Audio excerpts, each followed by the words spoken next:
Hey guys, Trevor Boone from Emerald City Guitars. Today I've got a guitar that I was expecting, trying to be patient, I was so excited. It's a 1968 Fender Thinline in black, original black finish.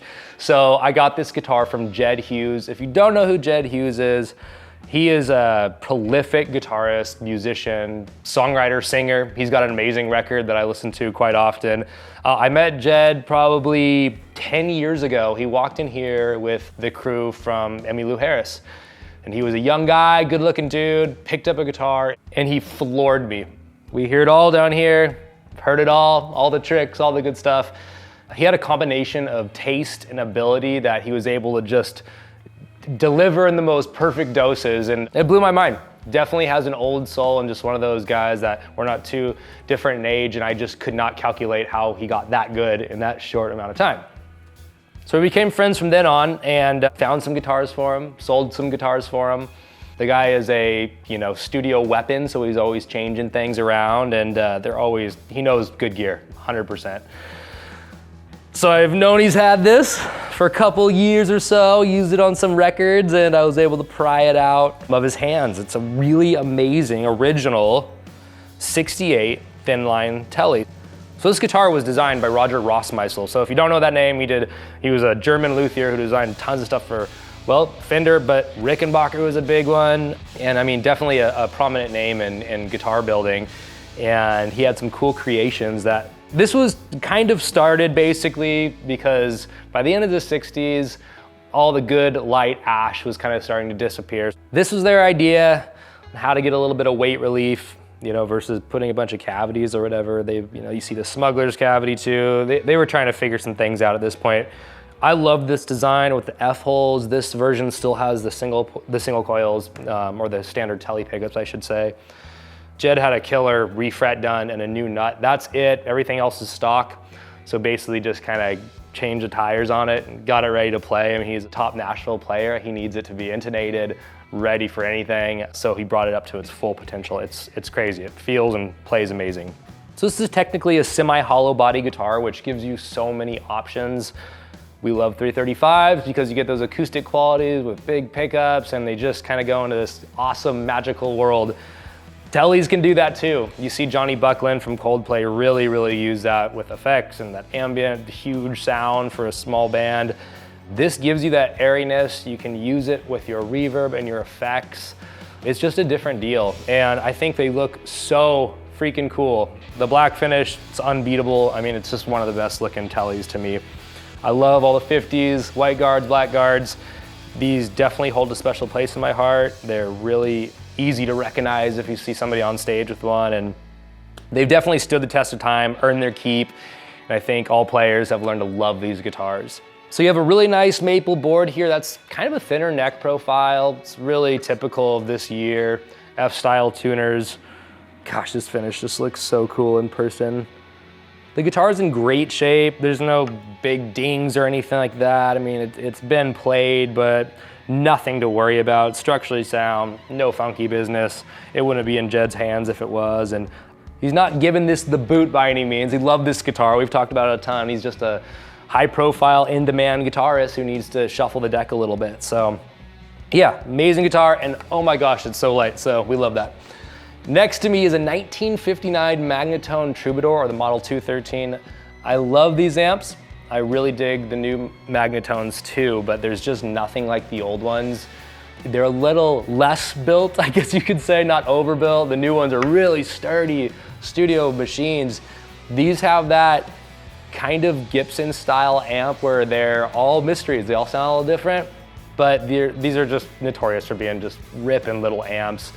Perfect example of amp sag, if you've ever heard that term, where you can kind of like push into the speakers. I swear these Troubadours are just, they connect with your guitar and they're so fun to break up, clean up. There's a lot going on. Super light, it's in beautiful shape. It's got the old foot switch and everything, killer tremolo. I love these, 18 watts, you cannot go wrong. All right, so we're still in this whole COVID lockdown and I'm gonna have to play this upside down for you. Please guys, if you wanna hear a real player, get a hold of me, shoot us an email. I will go find the closest great guitarist and get a personalized video for you. But for today, just to show this guitar while it landed, I'm gonna flip it upside down and try to get some tone out of it.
All right, guys, that was a 1968 rare black finish Fender Thinline and a 59 Magnatone Troubadour. Thanks so much. See you next time.